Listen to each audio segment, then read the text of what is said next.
আপনি ফজরের নামাজ না পড়ে আপনার ছেলে ঘুমায়, আপনি মেনে নিলেন কিভাবে?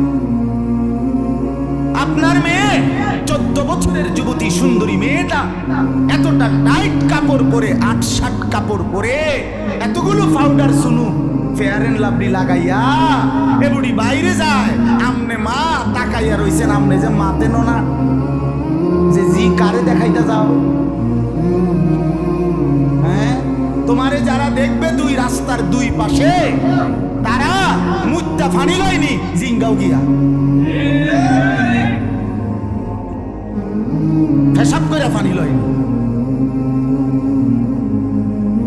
রাক্ষসের মতো যারা হা করে তাকিয়ে দেখে রাস্তার বেপরদা বোনকে, ওই অপদার্থ, ওই অসভ্য, তাকে দেখার জন্য আপনি আপনার সামনে দিয়ে আপনার মেয়ে বেপরদা বেহায়া বের হলো, আপনি মা না? আপনি বাবা না? আপনি আপনার সন্তান চিনেন না? আস্তাগফিরুল্লাহ। এক মানুষের জীবনের সবচেয়ে বড় সম্পদ তার স্ত্রী নাকি সোফা? কথা কন, আরে বলেন না, সবাই বলেন। এক মানুষের জীবনের সবচেয়ে বড় অর্জন বিল্ডিং নাকি স্ত্রী সন্তান? তো তাইলে আপনি দি বিল্ডিং এর মধ্যে ডিজাইন করতে করতে ডিজাইনের রগ রেশা উঠে গেছেন, কিটা ঘটনা কিটা? আপনি যে দরজার মধ্যে নকশা করতে করতে অনার দরজায় খুঁজে পাওয়া যায় না নকশার কারণে। কথা বলেন না কেন?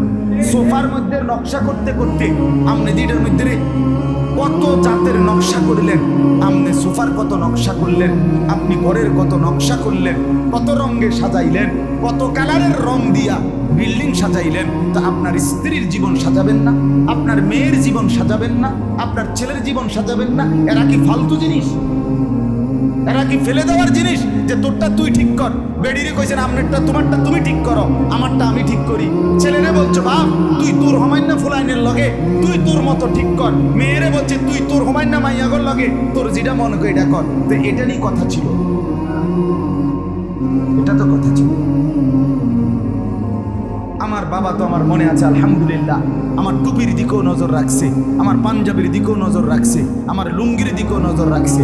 আমার মা বারান্দায় বসাটা পর্যন্ত দেখছে, বসছি যেভাবে মা বলছে ঘুরে বসো, আমার মা এইভাবে নজর রাখছে। আমার বড় ভাই একটা পাঞ্জাবি জীবনে একবার, আমি রঙিন এমব্রয়ডারি করা পাঞ্জাবি আমার জীবনে একবার গায়ে দিছিলাম কিন্না ছাত্র জীবনে।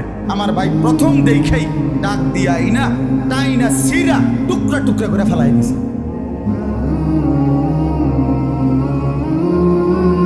সন্তানকে কে করবে? সমবয়সী বন্ধুরা, কথা বলেন না কেন? ছেলেটা তার সময় না বন্ধুর লোকে মিললেনি চরিত্রবান, মেয়েটা বুঝিয়ে তার সময় না মাইয়াগর লোকে একটা চরিত্রবান হবে। হ্যাঁ, বেডি বুঝিয়ে হে ঘরের বাবির লইয়া অটো দিয়া মার্কেটে যায় আইয়ে এ বুড়ির লোকে নিয়ে বুড়ি রাবে অবশ্রী হইব। কথা বলেন, আমার কথা নয়তো আমারে ফিরায় দেন, আমার কথা আমাকে ফেরত দেন যদি বুঝি না। আমার বাপ জিন্দিগি নষ্ট করেন না, স্লোগান দিলে হবে না,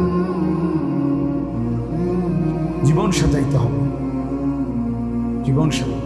দুশ্মন আমাদেরকে নিয়ে পুতুল খেলছে, পুতুল খেলছে। সারা পৃথিবী 57টি মুসলিম রাষ্ট্র, 250 কোটি মুসলমান, আর ইহুদি 2 কোটিও না। ইহুদিদের সংখ্যা 2 কোটিও না, জানেন এটা? ইহুদি কি 200 কোটি? ইহুদি কি 100 কোটি? 2 কোটিও না বেটা। গোটা পৃথিবী মিলাইয়া, সারা পৃথিবী মিলাইয়া ইহুদি সামান্য, একবারে হাতে গোনা, আঙ্গুলে গোনা। তামাশা খেলছে আমাদের সাথে,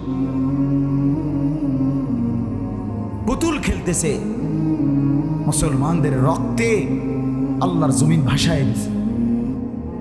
পৃথিবীতে কোনো ন্যূনতম কোনো কুকুর শুকরও তো এত নিকৃষ্ট হইতে পারে না। কোরআনে আছে এক কাক, কাক পর্যন্ত আরেক কাকরে ঠোকরাইয়া মাইরা এরপরে মাটি খুইরা ওই কাকরে দাফন করে দিয়েছে, এটা কোরআনে আছে না? আর এই নির্মম পশুরা হাসপাতালে চিকিৎসাধীন ফিলিস্তিনের মধ্যে মুসলমান, নির্যাতিত মুসলমান, মজলুম মুসলমান চিকিৎসাধীন হসপিটালের উপরে বিমান হামলা করে, বোমা হামলা করে একই হসপিটালে 500 মুসলমানকে শহীদ করে দিয়েছে। কতকাল আপনি বলেন নির্মমতার কতটা নিচে নেমে গেছে, পাষণ্ডতার কতটা সীমা ছাড়াই গেছে। যুবক বন্ধু, কার মতো চুল বানাই না? হ্যাঁ, কার মতো? খোঁজ নাও, আজকে খোঁজ নাও। আমি চ্যালেঞ্জ করলাম, এই চুল ইহুদিদের চুল। আমি বললাম এই চুল ইহুদিদের চুল। পৃথিবীর সমস্ত দুষ্টামি, পৃথিবীর সমস্ত অসৎ কাজ, পৃথিবীর সমস্ত দুর্বিসন্ধি, পৃথিবীর সমস্ত গ্যাঞ্জাম, পৃথিবীর সমস্ত মারামারি, আন্তর্জাতিক বিশ্বের সমস্ত অস্থিরতা, এই সবটা এই বেঈমান ইহুদিদের তৈরি। এমন কোনো অন্যায় নাই, এমন কোনো অপরাধ নাই এটা হেরা করে না। সমস্ত দুষ্ট বুদ্ধির হেড অফিস, হেডকোয়ার্টার ইহুদিদের মাথা।